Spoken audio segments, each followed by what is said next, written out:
Welcome friends. आज सबसे ज़्यादा परेशान लोग जो हैं वो अवैध कब्जाधारी लोगों से हैं। सिविल न्यायालय में भी सबसे ज़्यादा केस इसी को लेकर है। तो कुछ कब्जा होता है जो अनुकूल कब्जा होता है और कुछ लोगों का किया हुआ कब्जा जो होता है वो प्रतिकूल कब्जा होता है। तो आज की इस वीडियो में हम जानेंगे कि अनुकूल कब्जा क्या होता है और प्रतिकूल कब्जा क्या होता है, कैसे इसमें न्याय मिलता है, इससे संबंधित नियम क्या हैं। आप वीडियो के अंत तक बने रहिएगा, आपको बहुत कम समय में ये सारी जानकारी हम देने वाले हैं।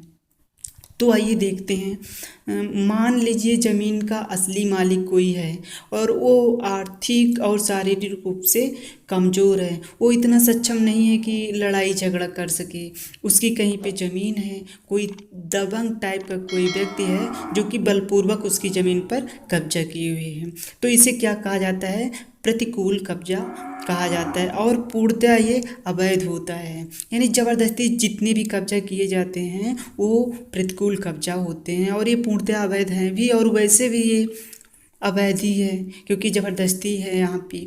अब चाहे वो जितने दिनों से वहाँ पे कब्जा किया हो, 90% केस में कोर्ट का जो निर्णय जाता है वो ज़मीन के असली मालिक के पास ही जाता है, जिसके नाम ज़मीन है।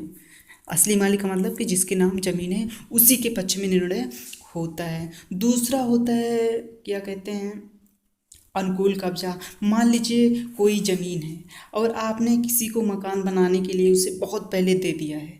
वो व्यक्ति उस पर मकान बनाकर काफ़ी दिनों से उस पर रह रहा है। अब आप चाह रहे हैं कि वो ज़मीन मेरी है और मुझे चाहिए, तो ऐसे केस में आपको ज़मीन पर कब्जा नहीं मिलेगा। यहाँ पे क्या होता है, एडवर्स पोजेशन लागू होता है क्योंकि वो व्यक्ति बिना जोर ज़बरदस्ती के आपकी मर्जी से घर बनाकर रह रहा है। अब उसको वहाँ से हटाया नहीं जा सकता है क्योंकि अब उसके पास कोई दूसरा उपाय नहीं है कि वो कहीं और जाके रहे। कोर्ट को ऐसा लगता है, इसलिए आप उसे अब चाह के भी नहीं हटा सकते। वो ज़बरदस्ती आपके ज़मीन पर कब्जा नहीं किया था।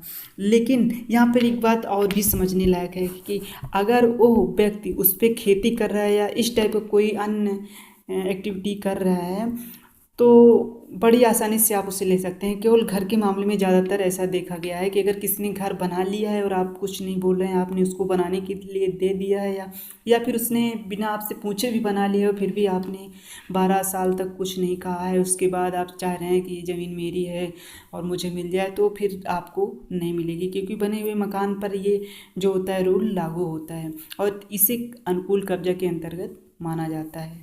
या सीधे शब्दों में यूं ही समझ लें कि अगर कोई व्यक्ति आपकी मर्जी से बिना किसी जोर ज़बरदस्ती के आपकी ज़मीन पर मकान बनाकर 12 साल से अधिक समय से रह रहा है और वह इसे गवाह और बिजली के बिल या किसी अन्य तरीके से ये साबित कर देता है कि वो इतने दिनों पहले से वो रह रहा है, यानी 12 साल पहले से यहाँ पे रह रहा है, यानी काफ़ी दिनों से वो यहाँ पे रह रहा है मकान बना करके, तो 90% केस में यह कोर्ट द्वारा निर्णय दिया गया है मकान मालिक के पक्ष में ही जाता है, भले ही ज़मीन आपकी हो। क्योंकि कोर्ट को उस टाइम लगता है कि क्या कहते हैं, इन्होंने बिना जोर ज़बरदस्ती के मकान बनाया है और इनके पास अब कहीं दूसरी जगह रहने के लिए कोई ऑप्शन नहीं है।